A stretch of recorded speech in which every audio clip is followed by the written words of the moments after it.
Hello नमस्कार साथियों, exam port 22 के चैनल पर हृदय की अनंत गहराइयों से आप सभी का स्वागत है, अभिनंदन है। आशा है आप सभी लोग बहुत अच्छे होंगे, आप लोगों की तैयारी भी बहुत अच्छे से चल रही होगी। साथियों, आज हम पढ़ेंगे इंडियन पॉलिटी एंड कॉन्स्टिट्यूशन में, जिसमें हमारा टॉपिक रहेगा मौलिक अधिकार, जिसे अंग्रेजी में कहते हैं फंडामेंटल राइट्स यानी मौलिक अधिकार। साथियों, इससे संबंधित हमने एक वीडियो बना दिया, तो आप लोग जाकर के देख सकते हैं। बहुत ही इम्पोर्टेंट वीडियो है, डिटेल से पढ़ाया। चलो आज हम देखेंगे, आज का हमारा सेकेंड पार्ट रहेगा, जिसे हम आज डिटेल से पढ़ेंगे एक एक अधिकार को। चलो देखते हैं। पहला हमारा समता का अधिकार। कौन सा है? समता का अधिकार है। इसे अंग्रेजी में कहते हैं राइट टू इक्वलिटी। ये जो है ये आर्टिकल 14 से 18 के बीच में आता है। कौन से? 14 से 18 के बीच में आर्टिकल आता है राइट टू इक्वलिटी। चलो इससे संबंधित जो की पॉइंट है उनको पढ़ते हैं, देखते हैं कौन कौन की पॉइंट है। तो पहला की पॉइंट है हमारा कानून के समझ समानता। या कानून के समझ समानता। कानून मतलब देश में रहने वाले जो भी नागरिक हैं, कानून उनके लिए क्या करेगा? समान व्यवहार करेगा। उनके समझ सभी कैसे होंगे? समान होंगे। सेकेंड पॉइंट है कानूनों के समान संरक्षण।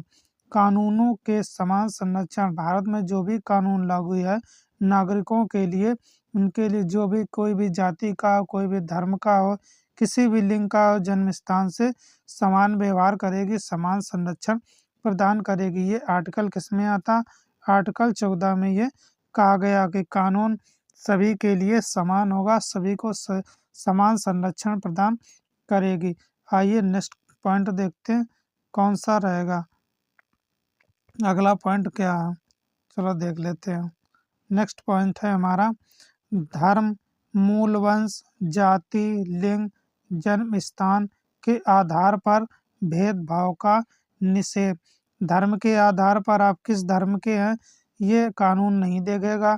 मूल वंश नहीं देगा, वंश के आधार पर नहीं करेगा, ना जाति के आधार पर, सेक्स, ना लिंग के स्थान पर, बर्थ प्लेस यानी जन्म स्थान के आधार पर क्या भेदभाव नहीं किया जाएगा। आपके साथ राज्य आपके साथ भेदभाव नहीं कर सकता। ये आर्टिकल 15 में कहा गया कि राज्य जो है किसी भी प्रकार से न धर्म से, न लिंग के, न जाति के आधार पर भेदभाव नहीं कर सकता। ये कौन से आर्टिकल? आर्टिकल 15 में, आर्टिकल 15 में कहा गया। आइए नेक्स्ट देखते हैं अगला पॉइंट क्या रहेगा। नेक्स्ट पॉइंट है दुकानों, होटलों, कुओं, तालाबों और स्थान घाटों, सड़क आदि में प्रवेश की समानता। दुकान पर हो या होटल में गए हैं आप लोग, या कुआं से पानी यानी भरने गए, या तालाब में गए हैं, या स्नान घाटों में है, तो प्रवेश के लिए, एंट्री के लिए समान व्यवहार किया जाएगा। आपके साथ ऐसा व्यवहार नहीं किया जाएगा जो आपके स्वभाव के विपरीत हो या आपकी भावनाओं को ठेस पहुँचे। अगला पॉइंट देखते हैं क्या रहेगा। ये बहुत ही ज़्यादा पूछा जाता है। अगला पॉइंट है छुआछूत का अंत। किसका? अनटचेबिलिटी कहा जाता है, छुआछूत का अंत। ये किस आर्टिकल के तहत होता है? तो आर्टिकल 17। कौन सा आर्टिकल रहेगा? 17 यानी आर्टिकल जो है वो 17 के तहत किया जाता है। आर्टिकल 17 यानी आर्टिकल 70 के तहत छुआछूत का अंत है भारत में, यानी अनटचेबिलिटी है। आइए अगला पॉइंट देखते हैं उपाधियों का अंत। कौन सा? उपाधि यानी टाइटल। उपाधियों का अंत हो चुका है भारत के संविधान में। तो ये किस आर्टिकल के तहत आता है? ये आर्टिकल 18। आर्टिकल 18 में कहा गया उपाधियों का अंत। उपाधियां जैसे पहले दी जाती थी, कौन सी? राय हो गया, या साहब हो गया, या नाइटहुड की उपाधि दी गई थी। किसको दी गई थी? तो रविन्द्रनाथ टैगोर को नाइटहुड की उपाधि दी गई थी। साहब हो गया, बहादुर हो गया, बहादुर हो गया। ये इस प्रकार की उपाधियां नहीं दी जाएंगी भारत में। अगर भारत में शिक्षा, कौन सा? शिक्षा और सेना शिक्षा और सेना को छोड़ करके शिक्षा और सेना को छोड़ करके हम सम्मान प्राप्त है। इन्हें उपाधि शिक्षा और सेना को छोड़ करके सभी क्या उपाधियां मानी जाएंगी। शिक्षा और सेना में अगर दिया जाता है तो क्या सम्मान दिया जाता है। अगर देश के लिए आपने ऐसा कोई कार्य किया है जो विकास के लिए या देश के लिए लाभदायक हो, या सेना में रह करके आपने ऐसा कोई कार्य किया है, तो आपको राष्ट्रपति के द्वारा सम्मानित किया जाएगा, मगर उपाधियां नहीं दी जाएगी। आइए नेक्स्ट देखते हैं। नेक्स्ट कौन सा हमारा मौलिक अधिकार है। नेक्स्ट हमारा मौलिक अधिकार रहेगा स्वतंत्रता का अधिकार। कौन सा रहेगा? स्वतंत्रता का अधिकार। कौन हमारा ये बहुत ही इम्पोर्टेंट है, इससे क्वेश्चन बनता है स्वतंत्रता के अधिकार से। तो इसे क्या कहा जाता है? सुनिए, फ्रीडम, यानी हमें फ्रीडम किस प्रकार की दी गई है? राइट टू फ्रीडम, यानी स्वतंत्रता का अधिकार। ये दिया गया है हमारा आर्टिकल 19 से 22 के बीच में। किसमें है? 19 से 22 के बीच में दिया गया है आर्टिकल 19 में। आर्टिकल 19 जो है हमारा, इसमें 6 प्रकार की स्वतंत्रताएं दी गई। किसने दी गई? 6 प्रकार की स्वतंत्रताएं दी गई हैं। चलो देखते हैं। पहला है व्यक्तिगत स्वतंत्रता का अधिकार। व्यक्तिगत यानी स्वयं, एक स्वयं के रूप में तुम्हें अधिकार दिए जाते हैं। कौन से? पहला, तो पहला अधिकार रहेगा हमारा भाषण और अभिव्यक्ति का अधिकार। भाषण जो होता है स्पीच, और अभिव्यक्ति होता है एक्सप्रेशन, यानी स्पीच और एक्सप्रेशन, यानी बोलने का अधिकार। एक तरीके से हम समझ लेते हैं कौन सा? बोलने का अधिकार। आर्टिकल 19A कौन सा है? बोलने का अधिकार। इसे प्रेस की स्वतंत्रता भी कहा जाता है। क्या कहा जाता है? प्रेस की स्वतंत्रता में आता है आर्टिकल 19A के तहत। आइए आगे देखते हैं। शांतिपूर्ण ढंग से जमा होने व सभा करने का अधिकार। किस तरीके से कर सकते हैं? शांतिपूर्ण ढंग से, वह नॉन वायलेंस कर सकते हैं। वायलेंस, हिंसा नहीं होना चाहिए। क्या कर सकते हैं? सभा कर सकते हैं हम कहीं पर भी। किस तरीके से? शांतिपूर्ण ढंग से कर सकते हैं। किसी भी प्रकार को कोई भी नुकसान नहीं होना चाहिए। आइए अगला देखते हैं। अगला क्या रहेगा? नेक्स्ट है संगठित होने का अधिकार। हम क्या कर सकते हैं? 4 लोग देखते हैं बैठ जाते हैं, या 10 लोग 20 लोग बैठ जाते हैं, तो संगठित होने का हमें अधिकार दिया गया। पहला, भारत में कहीं भी आने जाने का अधिकार। देखते हो भारत के हम एक स्टेट से दूसरे स्टेट में चले जाते हैं, तो ये हमें आर्टिकल 19 में ये 6 जो अधिकार दिए गए हैं उसमें ही आता है। भारत में कहीं भी आ जा सकते हैं, हमको किसी भी प्रकार की कानूनी तौर पे हमें रोका नहीं जाएगा, या किसी भी तरीके से हमें रोका नहीं जाएगा। ये हमारे संविधान में दिया गया है। आइए अगला देखते हैं। अगला पॉइंट क्या रहेगा? नेक्स्ट पॉइंट दिया गया है भारत के किसी भी हिस्से में रहने का या बसने का अधिकार। हम भारत के किसी भी हिस्से में जाकर के, किसी भी राज्य में जाकर के हम रह सकते हैं, यानी बस सकते हैं, अपना घर बना करके रह सकते हैं, या अन्य किसी भी प्रकार से वहाँ पर रह सकते हैं। आइए अगला पॉइंट देखते हैं क्या रहेगा। नेक्स्ट पॉइंट है कोई भी पेशा चुनने या व्यापार करने का अधिकार। कोई भी पेशा चुन सकते हैं, किसी प्रकार का आप व्यापार करना चाहें वो कर सकता है। आप किसी भी फील्ड में जा सकते हैं, अपना कार्य, अपना योगदान दे सकते हैं। आइए अगला देखते हैं। नेक्स्ट क्या रहेगा? ये 2 बहुत ही इम्पोर्टेंट है। अपराधों के लिए दोष सिद्धि के संबंध में संरक्षण का अधिकार।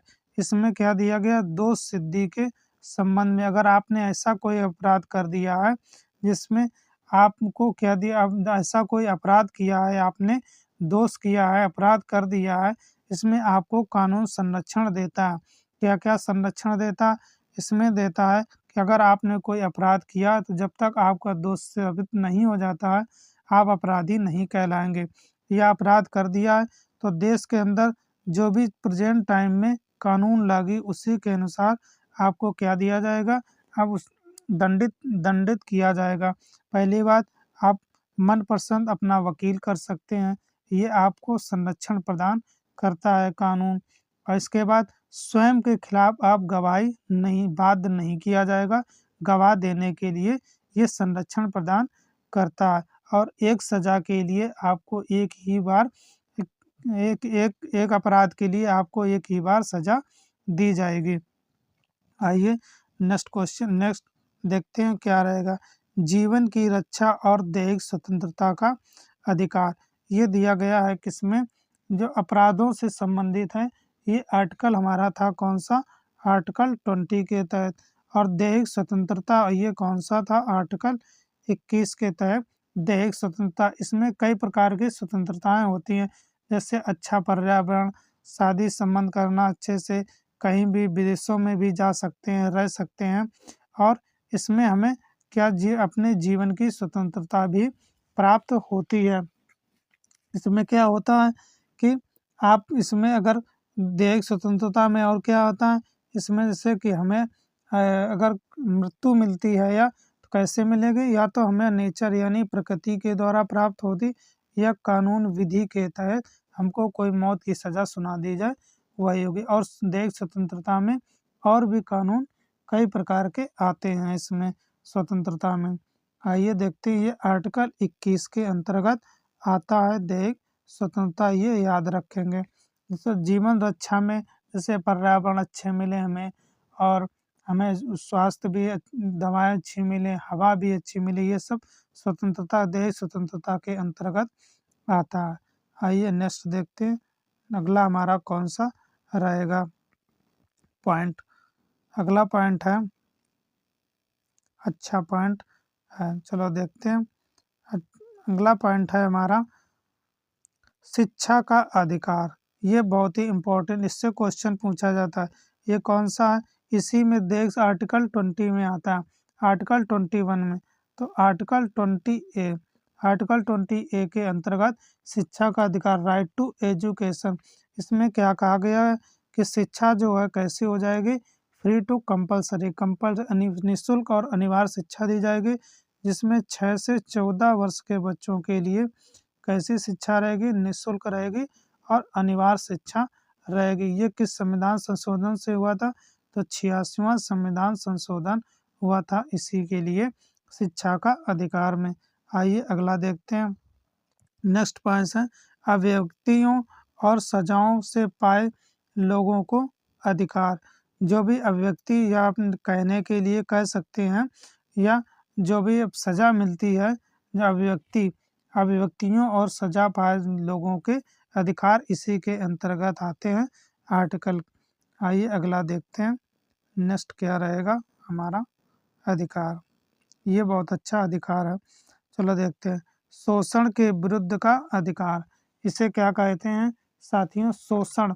अगर तुम्हारा कोई शोषण कर रहा है, तुम्हारे अधिकारों का शोषण कर रहा है, या आपसे कुछ कह रहा है कोई, तो ये इसके संरक्षण से कानून बनाया गया है। कौन से शोषण, तो इसे अंग्रेजी में कहा जाता है राइट अगेंस्ट एक्सप्लोइटेशन कहा जाता है। ये किस आर्टिकल के अंतर्गत आता है, आर्टिकल 23 से 24 के बीच में आता है, आर्टिकल 23 और 24 में आता है।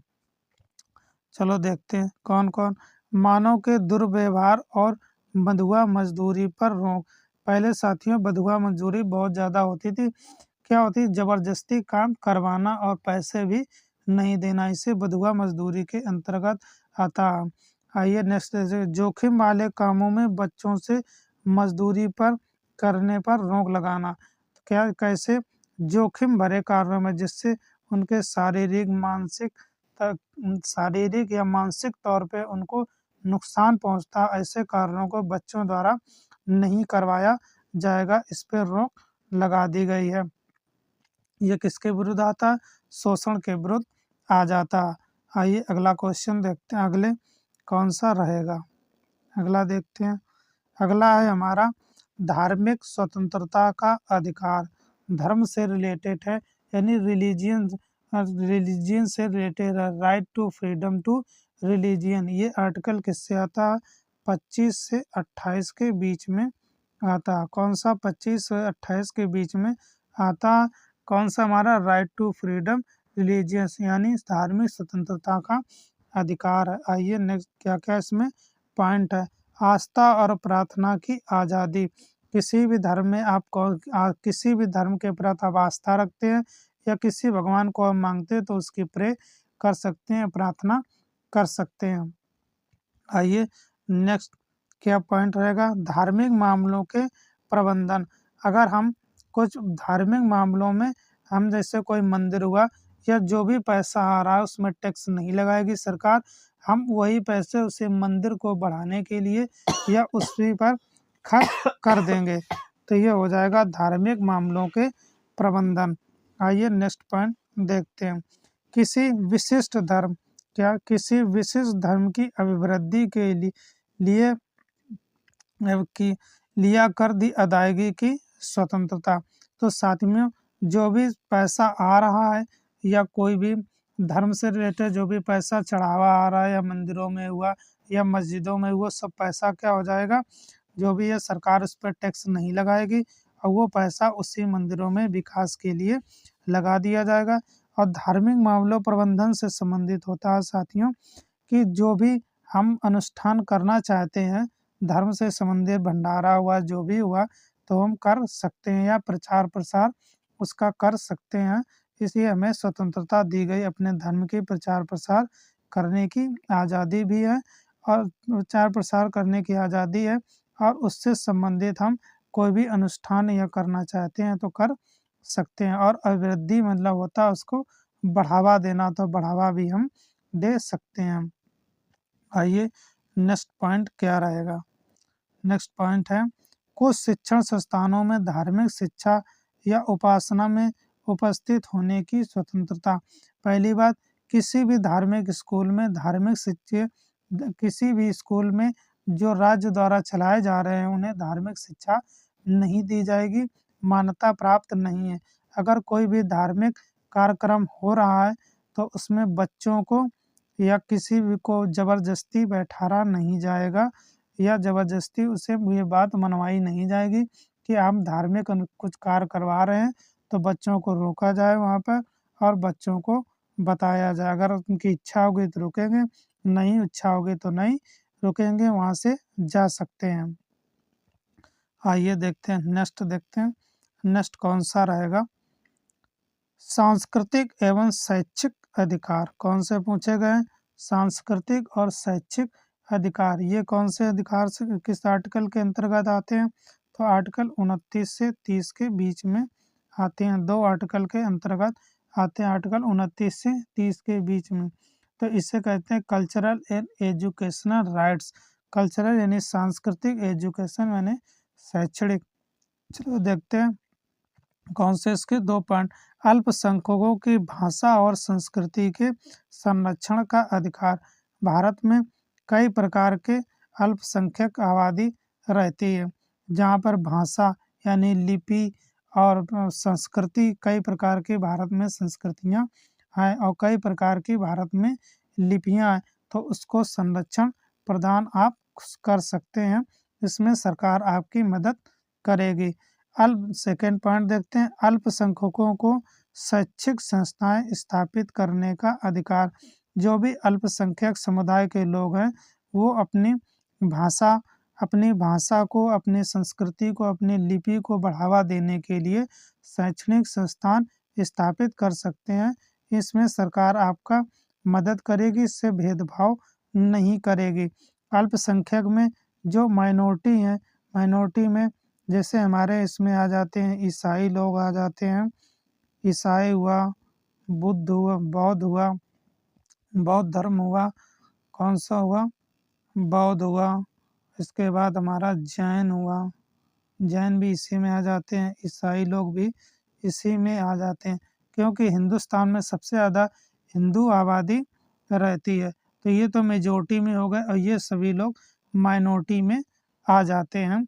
इसीलिए अल्पसंख्यक लोग अपनी भाषा, अपनी संस्कृत को बढ़ाने के लिए सरकार उनका संरक्षण करेगी, अपना प्रचार प्रसार कर सकते हैं, संस्थाएं भी खोल सकते हैं, शैक्षणिक संस्थाएं खोल सकते हैं। आइए नेक्स्ट देखते हैं अगला अधिकार क्या रहेगा। नेक्स्ट अधिकार है संवैधानिक उपचारों का अधिकार। कौन सा, संवैधानिक उपचारों का अधिकार, राइट टू कॉन्स्टिट्यूशनल रेमेडीज, तो ये किस अंतर्गत आता है? आर्टिकल 32 के तहत आता है। अंबेडकर जी ने इसे संविधान के हृदय और आत्मा कहा था। ये कभी कभी पूछ देता है। तो संवैधानिक उपचारों के अधिकार को अंबेडकर जी ने, डॉक्टर भीमराव अंबेडकर संविधान निर्माता जिन्हें कहा जाता, उन्होंने इसे क्या कहा जाता? संविधान के हृदय और आत्मा कहा है।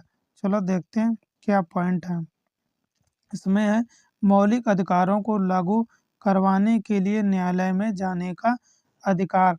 जो भी ये मौलिक अधिकार, फंडामेंटल राइट दिए गए हैं, अगर तुम्हें लगता है कि हमारे मौलिक अधिकार जो हमसे छीन लिए गए हैं या हमें मौलिक अधिकारों को उल्लंघन किया जा रहा है, हमें वो प्राप्त नहीं हो रहे हैं, तो आप क्या कर सकते हैं? अपने न्यायालय में जा सकते हैं, कोर्ट में जा सकते हैं। तो किस में जा सकते हैं? तो आर्टिकल कौन सा? आर्टिकल 32, आर्टिकल 32 के तहत। किसमें? आर्टिकल 32 के तहत 32 कहाँ जा सकते हैं? सुप्रीम कोर्ट में डायरेक्ट कहाँ जा सकते हैं? सुप्रीम कोर्ट में जा सकते हैं। किस में जा सकते हैं साथियों? सुप्रीम कोर्ट में, सर्वोच्च न्यायालय में। आपको लगता है कि हमारे मौलिक अधिकारों का क्या हो रहा है? हनन हो रहा है, हमें मौलिक अधिकार नहीं प्राप्त हो रहे हैं, तो आर्टिकल 32 के तहत, 32 के तहत आप डायरेक्ट सर्वोच्च न्यायालय यानी सुप्रीम कोर्ट जा सकते हैं। और हमारा रहेगा आर्टिकल 226 226 के तहत आप कहाँ जा सकते हैं?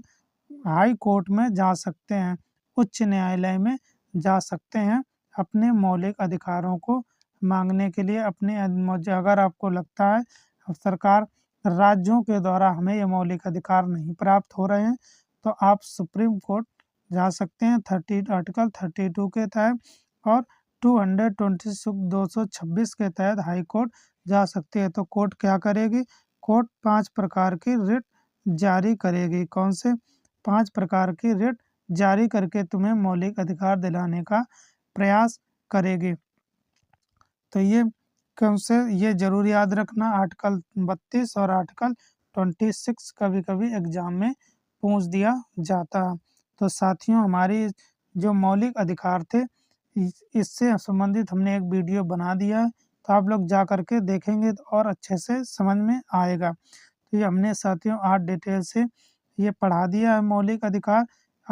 आई होप कि आशा है आप लोगों को ये समझ में आ गया होगा। साथियों, जो भी चैनल पे नए जुड़े हैं, चैनल को सब्सक्राइब कर लें, शेयर कर दें और लाइक कर दिया करें, जिससे हमें बहुत ही मोटिवेशन मिलता है। साथियों, अपना अमूल्य समय निकाल कर हमारे चैनल पर जुड़ने के लिए, हमारा वीडियो देखने के लिए बहुत बहुत धन्यवाद। Thanks for watching this video.